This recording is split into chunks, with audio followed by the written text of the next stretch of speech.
Hey guys, it's Chris at Highline Guitars, and it's time for a Luthier's Quick Tip. If you'd like to help support this channel, visit eguitarplans.com and buy a plan. Now on with the video. Hey guys, welcome to another episode of Quick Tips for Luthiers. In this episode, and probably next week's episode, I'm going to be talking about selecting and purchasing spray equipment for the small volume, small shop luthier. And when I say small volume or small shop, I'm talking about those of you who build, anywhere from 1 to 3 guitars all at the same time, and no more than say 4 or 5 guitars a month. If you're below that, you're a small shop luthier. If you're above that, like you're building 10, 15, 20 guitars at a time, 20 to 30 guitars a month, then you're a larger operation, and the information I'm going to provide in this video may not be suitable for you. And I would still encourage you to watch it, but just know that it's not going to help you, and you're going to need very different equipment than what I'm going to recommend in this episode. So to begin with, this week I'm going to talk about air compressors.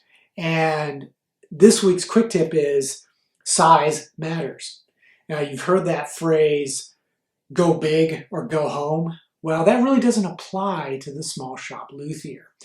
Now the problem is when we start looking at information about purchasing compressors and spray guns, one of the problems that we run into is that most of the advice that's out there, whether it's from manufacturers and retailers or if it's on the internet from other people who are using this type of equipment, it's often geared towards automotive refinishers, furniture finishers, and cabinet makers. And the equipment that they need is very different than what the small shop luthier needs. Because let's face it, you're not spraying every day, all day long. You're just occasionally, every once in a while, grabbing your spray gun and putting down dyes and stains and clear coats. So your requirements are going to be very different. And if you were to go based on, or make a decision based on what an automotive refinisher is using, you're going to spend way too much money.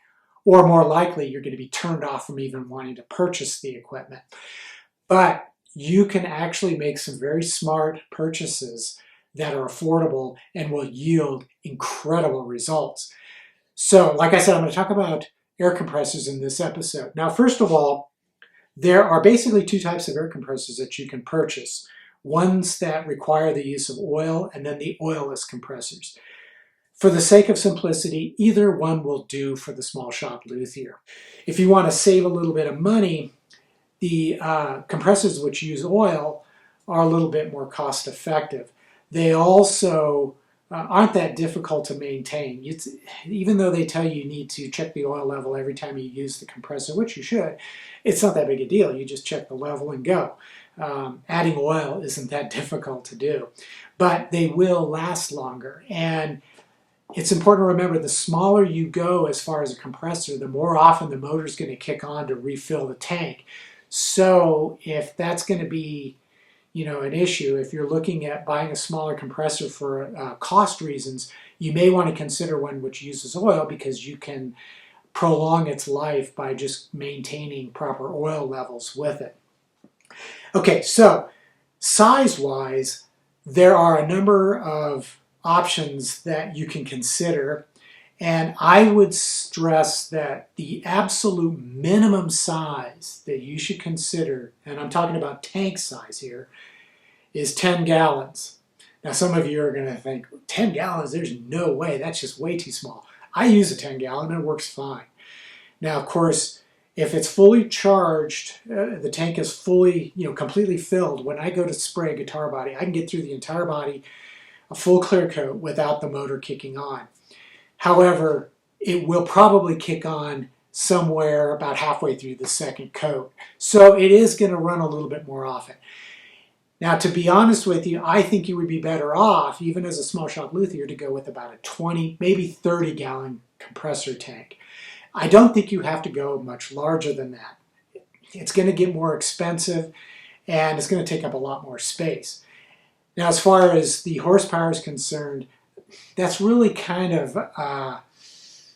that's a touchy subject, because a lot of times the horsepower ratings are not, they don't match up the real power of the compressor based on its wattage. So, if you know how to calculate watts to horsepower, you can check the motor's wattage and calculate what the actual true horsepower is. And you'll find that oftentimes it doesn't match up with what the manufacturer states. But what is important is the PSI and the CFM. Now, most compressors in the 10 to 30 gallon range are going to provide plenty of PSI, anywhere from about 125 PSI up to about 175 PSI. That's really not going to be the issue when it comes to running your spray gun. Those kind of PSI numbers are really more useful for other types of air equipment. But in this video, I'm just talking about powering your spray gun. And in those cases, you're probably looking at a much, much lower PSI, and all of your 10 to 30 gallon compressors are going to easily be able to spray the PSI that's necessary to run a spray gun. As far as CFM is concerned, a lot of that is going to depend on the spray gun that you get. And as I said, I'm going to talk about spray guns in the next episode.